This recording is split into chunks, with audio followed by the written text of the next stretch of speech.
We have been watching our media partners at the BBC News following breaking news out of Germany where a driver has been arrested, according to the German news agency DPA, after driving into a group of people at a Christmas market in Magdeburg, which is an eastern German city. It is about a 2-hour drive west of Berlin. And our partners at BBC are reporting that at least one person has been killed and several injured. They have also been talking about a figure from the AFP news agency, which is that as many as 60 to 80 people could be injured, citing a local rescue service.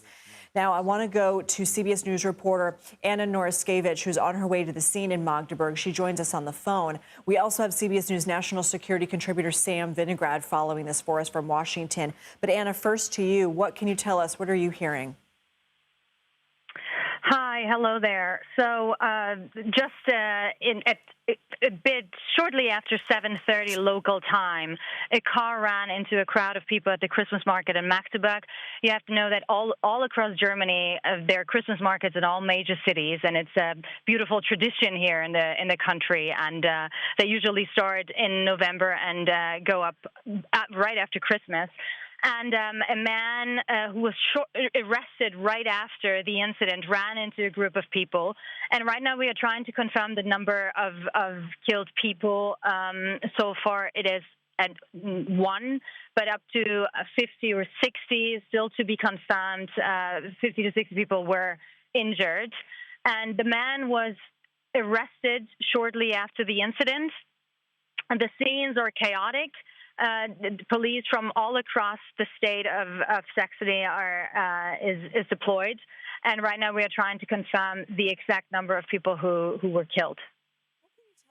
What can you tell us, Anna, about security at Christmas markets? Because you say they're ubiquitous in Germany. We were hearing BBC say there are hundreds in Germany. We know that. I'm reading an AP News article right now that about 8 years ago, an Islamist extremist plowed through a crowd in Berlin, leaving 13 dead. And we know the German Interior Minister had said there were no concrete indications of danger, but that it was wise to be vigilant.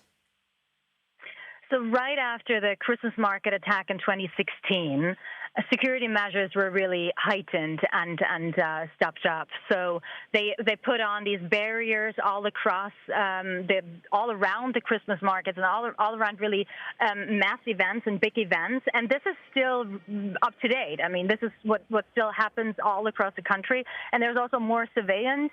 But of course, if there are ways to enter Christmas markets, then a car like now in Magdeburg has the possibility to run through it. So this is apparently what happened here in Berlin, where the attack happened in 2016. Actually, just exactly 8 years ago, exactly on the day, security measures are really high, and it is really difficult to actually come near the Christmas market here in Berlin, where the attack happened. I'm not in Magdeburg yet. I will see shortly when we arrive how the security measures were there. But usually after the Christmas market attack in 2016, security measures were really heightened. And Anna, we know that Chancellor Olaf Scholz has posted on X that his thoughts are with the victims and their families. We know the BBC News was reporting that local area hospitals are preparing for a mass casualty event. What else can you tell us, and what questions are you asking? Okay, it's interesting, just like you asked, how could this actually happen? We learned after, and Germany said that it has to be prepared for more and more attacks to come after ISIS claimed the attack on the Christmas market in 2016. And it is really interesting to find out how this could have happened and why there were not the right security measures in place to prevent this attack. And especially thinking of the number, when we look at the number of between 50 and 60 people injured so far, yet to be confirmed, but if the number is really that high, then the driver of this vehicle had time to plow and to go through masses of people in the market, and there was no way to stop him.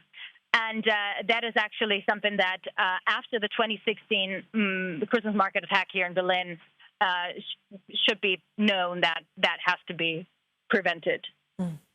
Just horrific details. All right, Anna Noryskiewicz, we appreciate you. Please let us know what more information you're able to gather, and we will expect to hear from you again when that happens. Thank you so much. I want to bring Sam Vinograd into the conversation. So, Sam, in your experience, what happens in this kind of investigation?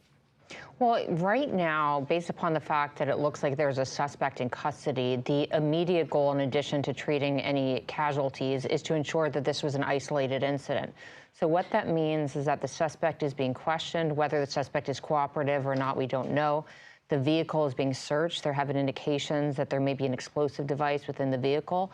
And then warrants are being obtained to search the individual's devices, as well as social media, perhaps encrypted media, to see if this individual was in touch with anybody else. Again, authorities have not said that this was an isolated threat. So the concern right now is that there may be other individuals who could be seeking to implement similar types of attacks. So the goal is, again, to isolate the threat and to make sure there's no follow-on related attacks, Lindsay. You know, Anna and I were talking about the prevalence of Christmas markets in Germany and what security posture, if any of them have. I'm wondering what struck you as we were having that conversation.